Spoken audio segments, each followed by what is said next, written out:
இந்த வேதமும் ஆகமமும் ஏன் வந்தது அப்படின்னு கேட்டிங்கன்னா, இந்த உலக உயிர்கள் இறைவனை புரிஞ்சுக்கணுங்கிறதுக்காக வந்தது. அதை ரொம்ப அழகாக திருமூலர் சொல்கிறார்.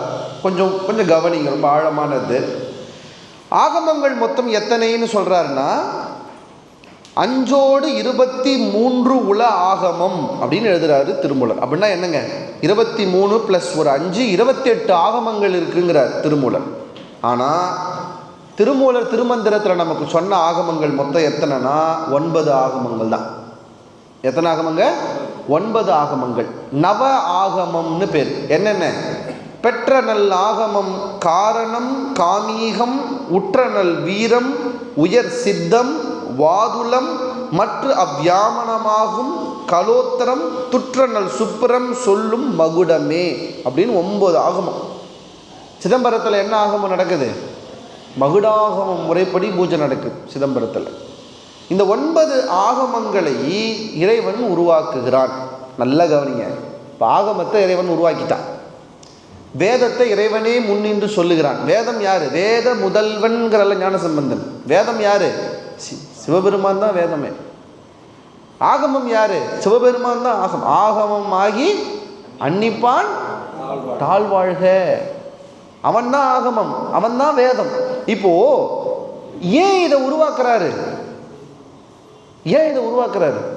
சார், நம்ம ஸ்கூலில் படிச்சிருக்கோம்ல, ப்ராக்டிக்கல் கிளாஸுக்கு நேராக ப்ராக்டிக்கல் கிளாஸ் கூட்டு போக மாட்டாங்க. என்ன பண்ணுவாங்க? தியரி கிளாஸ் நடத்துவாங்க. பார்த்துக்கிறீங்களா? எத்தவொடனே இந்த பியூரட்டில் இதை ஊற்றி அதை ஊற்றினா இந்த கலர் மாறிடுன்னு சொல்ல மாட்டாங்க. முதல்ல நமக்கு சொல்லிக் கொடுப்பாங்க எழுத்தில். இந்த கெமிக்கலுக்கு இந்த பேர், இந்த கெமிக்கலுக்கு இந்த பேர், இந்த 2 கெமிக்கலும் சேர்த்தா அது இந்த கலரில் மாறும். இப்படி மாறிச்சுன்னா அதில் இது இருக்குதுன்னு அர்த்தம்னு முதல்ல படிச்சிருவீங்க. படித்ததுக்கப்புறம் நீங்கள் லெபார்ட்டரிக்கு போனீங்கன்னா செய்யும். படிச்சுட்டு போய் செஞ்சால் தான் செய்ய முடியும். படிச்சுட்டு போய் செஞ்சால் தான் அது ஏன் மாறுதுங்கிறது புரியும். இப்போ உங்களுக்கு இது நான் சொல்லவே இல்லை, தியரியே சொல்லலை. உங்களுக்கு போய் இதை போடு அதை போடு கலர் மாறிச்சு. இப்போ ஏன் கலர் மாறிச்சு கேட்டால் என்ன சொல்வீங்க? தெரியாது. சிவபெருமான் பார்க்கிறார். அவர் ஒரு பரம்பொருள். அந்த பரம்பொருளை உணர்ந்து கொள்ள வேண்டும் என்கிற ப்ராக்டிக்கல் அனுபவத்துக்கு ஒரு தியரட்டிக்கல் நாலேஜ் வேணும். தியரட்டிக்கல் நாலேஜ் இருந்தால் தான் ப்ராக்டிக்கல் நாலேஜுக்கு வருவான். அப்போ ஒரு தியரட்டிக்கல் நாலேஜ் வேணுங்கிறதுக்காக இறைவன் உருவாக்கியது தான் வேதமும் ஆகமமும். உருவாக்கிட்டாரு. இப்போ இந்த தியரட்டிக்கல் நாலேஜ் நம்மக்கிட்ட வரணும்னா என்ன வேணும்? ஒரு லாங்குவேஜ் வேணும், இல்லை, ஒரு மொழி வேணும். திருமூலர் சொல்கிறார், இறைவன் அதற்காக 2 மொழிகளை உருவாக்குகிறார். எத்தனை மொழியை? 2 மொழிகளை இறைவன் அதற்காக நமக்காக உருவாக்குகிறான். அது எப்படி உருவாக்குறான் பாருங்க. உலகத்தை உருவாக்கி, உலகம் உருவாகி, வெயிலும் பனியும் மழையும் போய் நீரெல்லாம் வற்றி மனிதர்கள் தோன்ற தொடங்கிய பிறகு சிவபெருமான் பார்க்குறார். இப்போ தான் மொழி உருவானா சரியாக இருக்கும். ரொம்ப அழகான ஒரு பாடல் இது, முடிஞ்சால் குறிச்சிக்கோங்க. மாரியும் கோடையும் வாறுபனி தூங்கன்னு தொடங்குற பாட்டு. மாரியும் கோடையும் வாறுபனி தூங்க நின்று ஏரியும் நின்றங்கு இழைக்கின்ற காலத்து ஆரியமும் தமிழும் உடனே சொல்லி காரிகையாருக்கு கருணை செய்தானேன்னு எழுதுறார். இதில் 2 மொழி வருது. என்னென்ன? ஆரியம், தமிழ். இந்த 2 மொழியை உருவாக்குறாரு சிவபெருமான். உருவாக்கி இந்த 2 மொழியிலையும் வேதத்தையும் ஆகமத்தையும் சொல்லிக் கொடுக்கிறார். யாருக்கு சொல்லிக் கொடுக்குறாரு? முதல்ல உமையம்மைக்கு. ஏன்னா அவங்க மட்டும் தான் கூட இருப்பாங்க, வேறு யாரும் இருப்பாங்க? சீர்காழி போயிருக்கீங்களா? சட்டநாதரை பார்த்துருக்கீங்களா? 3 அடுக்கில் இருப்பார். அதில் நடுவில் ஒருத்தர் இருக்கிறார். அவருக்கு பேர் என்ன தெரியுமா? என்னங்க பேர்? யாராவது சொல்லுங்களேன். இல்லை, மேலே இருக்கிற சட்டநாதர், நடுவில் ஒருத்தர் இருப்பார். யாராவது பார்த்துருக்கீங்களா சீர்காழியில்? தோணியப்பரனே பேர் அவர். ஏன் அவருக்கு அந்த தோணியப்பரன் பேரா? நீங்கள் போய் பாருங்கள். ஜம்முன்னு இருப்பார் ஆள். குளிப்பாட்டெல்லாம் மாட்டாங்க, புனுகு சாத்தி வச்சுருப்பாங்க. அவருக்கு பெருசாக இருப்பார். டக்குன்னு ஒரு விஷயம் தெரியாமல் இப்படி உள்ளே போய் பார்த்துட்டிங்கன்னா உண்மையிலேயே சிவபெருமான பார்வதியை உட்காந்துருக்காங்களோன்னு பயம் வந்துடும். அப்படி இருப்பாங்க. போய் பாருங்கள் சீர்காழியில். கீழே இருக்கிறவர் வேறு, மேலே இருக்கிறவர் வேறு, நடுவில் இருப்பார் தோணியப்பர். அவர் யாரா? உலகமே ஊழிக்காலத்தில் அழிந்த பின்னால் யார் மட்டும்தான் இருப்பாங்க? சிவபெருமானும் உமையம்மையும் மட்டும்தான் இருப்பாங்க. அவங்க 2 பேர் அப்படி அந்த தோணி மேலே உட்காந்துட்டு வேதத்தை தோணியாக்கி அமர்ந்து கொண்டிருக்கிற காட்சியை பார்க்கணும்னா நீங்கள் எல்லாரும் சீர்காழிக்கு போய் பார்க்கணும்.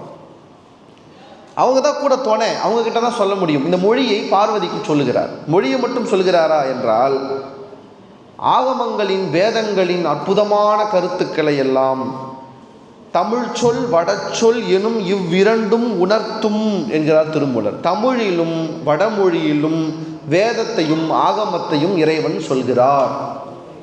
சொல்லிட்டாரா? இப்போ இது யாருக்கிட்ட வரணும்? பூமிக்கு வரணும். அதுக்கு ஒரு 8 பேரை தேர்வு செய்கிறார். நந்தியம்பெருமான் அவர்கிட்ட கற்றுக்கிறார். நந்தியம்பெருமான் ஒரு 8 பேருக்கு சொல்லி கொடுக்குறார். யார் யாருக்கா? நந்தி அருள் பெற்ற நாதரை நாடிடின் நந்திகள் 4வர், சிவயோக மாமுனி, மன்று தொழுத பதஞ்சலி, வியாக்கிரமர் என்றிவர் என்னோடு என்மரும் ஆமே. திருமூலரே பதிவு செய்தார். இறைவன் உமையம்மைக்கு வடச்சொல்லிலும் தென் சொல்லிலும் வேத ஆகமங்களை சொல்லித்தராரு. அதை நந்தியம்பெருமான் வாங்கிக்கிறாரு. நந்தியம்பெருமான் இப்போ ஒரு 8 பேருக்கு அதை சொல்லி கொடுக்குறாரு. அந்த 8 பேர் யாருங்க? முதல்ல ஒரு 4 பேர் உங்களுக்கு நல்லா தெரியும். எந்த கோயிலுக்கு போனாலும் தெற்கு நோக்கி ஒருவர் இருப்பார். யார் அது? தட்சணாமூர்த்தி. அவருக்கு பேர் என்ன தெரியுமா? தமிழில் தென்முக நம்பின்னு பேர். நம்ம தமிழ் நாட்டை பார்த்தபடி இருக்கிற முகம். அந்த முகமே என்ன? ஞானத்தின் முகம். கல்லால மரத்தின் கீழே இருப்பார். அவர்கிட்ட இந்த வேத ஆகமங்களின் உண்மை பொருளை கற்றுக்க 4 பேர் வந்தாங்க. தெரியுமா? என்ன பேர் அவங்க 4 பேர்? சனகர், சனந்தனர், சனாதனர், சனற்குமார். 4 பேர் வந்து உட்கார்ந்தாங்க. இந்த 4 பேரும் சிவயோக மாமுனியும் பதஞ்சலியும் வியாக்கிரமரும் அவங்களோட திருமூலரும் உட்கார்ந்து நந்தியம்பதிக்கிட்ட இதை கற்றுக்கிட்டாங்க. இப்போ இவங்கெல்லாம் யார்? திருமூலருடைய கிளாஸ்மேட்ஸ். இப்போ நீங்களாம் இங்கெல்லாம் ஒன்றா உட்காந்துட்டு இருக்கிற மாதிரி இவங்க 8 பேரும் ஒன்றா உட்காந்து படித்தாங்களாம். எந்த பாடத்தை? வேத ஆகமத்தின் உட்பொருளை படித்தார்களாம். இதில் எல்லாரும் உங்களுக்கு தெரியும். பதஞ்சலி, வியாக்கிரபாதர்லாம் உங்களுக்கு நல்லா தெரிஞ்ச பரிச்சயமான நபர்கள் தான். அப்புறம் இவருக்கு அப்புறம் பின்னாலே ஒரு 7 பேர் வந்தார்கள். மாலாங்கன், இந்திரன், சோமன், பிரம்மன், உருத்திரன், கந்துரு, காலங்கி, கஞ்சமலையனோடு இந்த 7வரும் என் வழியாமேன்னு எழுதுறார். அவருக்கு அப்புறம் ஒரு 7 பேர் வழியாக வராங்க. நல்லா கவனிங்க. இறைவன் தன் இயல்பை உயிர்கள் உணர்ந்து கொள்ள வேண்டும் என்பதற்காக வேதாகமத்தை படைக்கிறார். அந்த வேத ஆகமம் என்கிற தியரிட்டிக்கலை புரிந்து கொண்டால்தான் இறைவன் என்கிற பிராக்டிக்கல் அனுபவம் வருங்கிறதுக்காக அதை ஒரு 2 மொழியை உருவாக்குகிறார். அந்த 2 மொழியை தன்னோடு இருக்கிற உமையம்மைக்கு முதலில் சொல்லிக் கொடுக்கிறார். இவர்களிடமிருந்து நந்தியம்பதி கற்றுக்கொள்ளுகிறார். நந்தியம்பதியிலே இருந்து 8 பேர் கற்றுக்கொள்ளுகிறார்கள். அந்த 8 பேரில் ஒருவர் திருமூல நாயனார். இப்போ கற்றுக்கிட்டார்ல, அவர் என்ன செய்கிறார்? இப்போ இறைவன் அனுப்பி வைக்கிறார். எங்கே? கீழே போன்னு அனுப்பிச்சுக்கிறார். யாராவது வருவோமா? யாராவது வருவோமா? சொகுசாக இருக்கார். மேலே சிவபெருமானினுடைய திருவடியின் நிழலில் இருக்கிறார். ஆனால் அவரை சிவபெருமான் என்ன பண்ணுறாரு? கீழே போன்னு அனுப்புகிறார். ஏன்? ரொம்ப அழகாக 2 பாட்டு நீங்கள் கவனிக்கணும். நந்தி இணையடி நான் தலை மேல் கொண்டு புந்தியின் உள்ளே புகப்பெய்து போற்றி செய்து அந்தி மதியுனை அரண் அடி நாள்தோறும் சிந்தை செய்து ஆகமம் செப்பலுற்றேன். நான் ஆகமத்தை சொல்கிறதுக்காக வந்திருக்கேன். இது ஒரு பாட்டு. 2வது பாட்டு, மாலங்கனே இங்கு யான் வந்த காரணம் நீலாங்கமே நீ என் நேரிழையால் ஒரு மூலாங்கமாக மொழிந்த திருக்கூத்தின் சீலாங்க வேதத்தை செப்பலுற்றேன். இந்த 2 பாட்டில் நம்ம தெரிஞ்சுக்க வேண்டியது, அவர் ஆகமத்தை செப்ப வந்தார், வேதத்தை செப்ப வந்தார். செப்ப வந்தவர் என்ன செய்தார்? அதுதான் அடுத்த கேள்வி. என்ன செய்தாராம்? இங்கே வந்தவர் நேராக, நல்லா ஞாபகம் வச்சுக்கோங்க, நான் இதை கொஞ்சம் உங்களுக்கு ஒரு ஆழமாக சொல்கிறேன். திருமூலர் உடம்போடவே வந்துட்டாரா கேட்டால் கிடையாது. சைவ சித்தாந்தம் ஒரு ஆன்மாவை இந்த பூமிக்கு அனுப்பும்போது எப்படி அனுப்புமா தெரியுமா? முதல்ல நுண்ணுடம்போடு அனுப்புமா, சூக்ஷ்ம தேகத்தோடு அனுப்புமா. அந்த நுண் உடம்புக்கு என்ன கிடையாது? இந்த உடம்பெல்லாம் கிடையாது. சார் நம்ம பாருங்கள், நம்ம இதை பார்க்குறோம், இது உடம்பு, இது ஒரு உடம்பா? திருமூலர் சொல்லுகிறார் என்னன்னு, இது 5 உடம்போடு சேர்ந்ததுன்னு சொல்கிறார். காயப்பை 1, சரக்கு பலவுலங்கிறார். இது உடம்பு ஒன்றுப்பா, ஆனால் இந்த உடம்புல 5 சரக்கு இருக்குங்கிறாரு திருமூலர். என்னென்ன தெரியுங்களா? அன்னமய கோஷம். அன்னமய கோஷம், அன்னம்னா என்னங்க? சாப்பாடு. சாப்பாட்டாலேயே வளர்ந்துருக்கிற இந்த உடம்பு, இதுக்கு பேர் அன்னமய கோஷம். அப்படின்னா என்ன? Physical body. இது பேர் அன்னமய கோஷம். நம்ம இது மட்டும்தான் நினச்சின்னு இருக்கிறோம். இல்லை, இதுக்கு அடுத்து உள்ள ஒன்று இருக்குது. என்ன? பிராணமய கோஷம். பிராணமய கோஷம். இந்த உடம்பு இயங்கணும்னா இந்த சதை நரம்பு மட்டும் பத்தாது, இதை இயக்க உள்ள தசவாயுக்கள் இருக்குது. நீங்கள் கண் இமைக்க ஒரு காற்று வேலை செய்யணும், மலம் போக மலத்வாரம் துறக்க ஒரு காற்று வேலை செய்யணும், பேச ஒரு காற்று வேலை செய்யணும், உங்கள் உணவை கொண்டு போய் செரிமானம் செய்ய ஒரு காற்று வேலை செய்யணும். நீங்கள் நினைக்கிற மாதிரி காற்றுனா சுவாசிக்கிற பிராணன் மட்டும் இல்லை, 10 வாயுக்கள் உங்கள் உடம்பிலே வேலை செய்கிறது.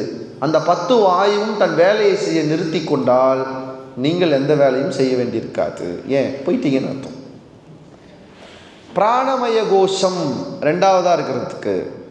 3வதாக இருக்கிறதுக்கு மனோமய கோஷம் அப்படின்னு பேர். மனம் என்கிற மனசக்தியோடு இருக்கிற ஒன்றுக்கு பெயர் மனோமய கோஷம். 4வது விஞ்ஞானமய கோஷம், அறிவுசால் பட்டது. 5வது ஆனந்தமய கோஷம். அதுதான் என்ன சொல்றது, நிறைவான ஒரு நிலை, ஆனந்தமய கோஷம். சித்த மருத்துவத்தினுடைய அடிப்படை என்ன தெரியுமா? அலோபதி மாதிரி கிடையாது. அலோபதியோட வேலை என்னன்னா அன்னமய கோஷத்தோடு முடிஞ்சிடும்.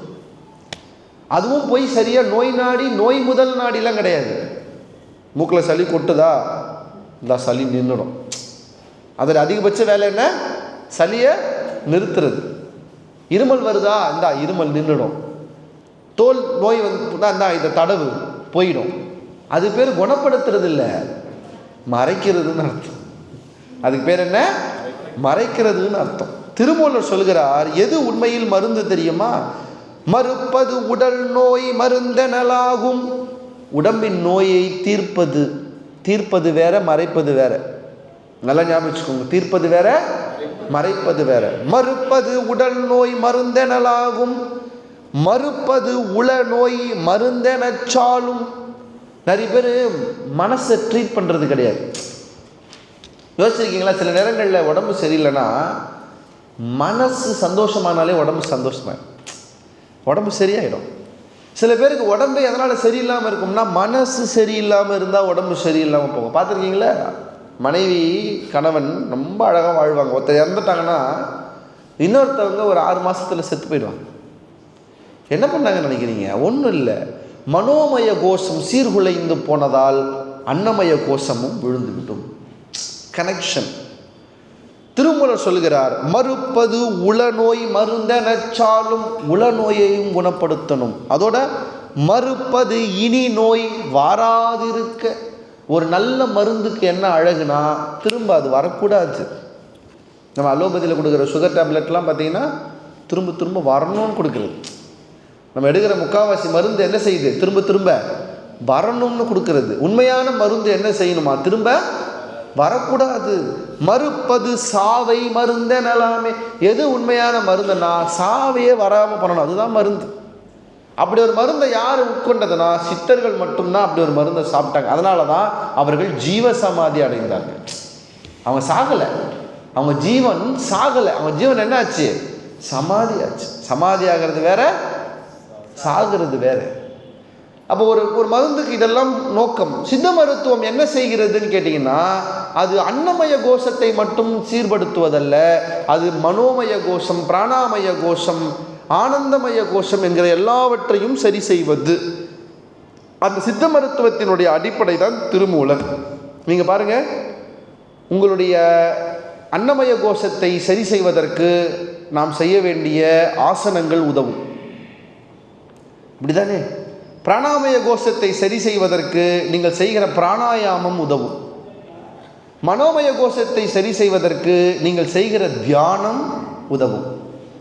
விஞ்ஞானமன கோஷத்தை செய்வதற்கு உங்களுடைய ஞான தேடல் அதை செய்யும். இந்த நாளையும் சரியாக செஞ்சீங்கன்னா ஆனந்தமய கோஷம் தானாகவே சரியாக இருக்கும். இந்த 5 கோஷம், இந்த 5 உடம்பும், நான் தான் இப்படி சொல்லுவேன், அலோபதி மாதிரியான மற்ற மருத்துவங்கள் எல்லாம் அன்னமய கோஷம் என்கிற இந்த ஒரே ஒரு ஃபிசிக்கல் பாடிக்கான மருத்துவம். ஆனால் சித்த மருத்துவம் 5 கோஷங்களுக்குமான ஒரு மருத்துவம். அதுதான் சித்த மருத்துவத்தினுடைய சிறப்பு. இந்த 5ஐயும் போய் சரி செய்யக்கூடிய ஆற்றல் வல்லமை இருக்கக்கூடியது இந்த சித்த மருத்துவத்துக்கு இருக்கிற சிறப்பு.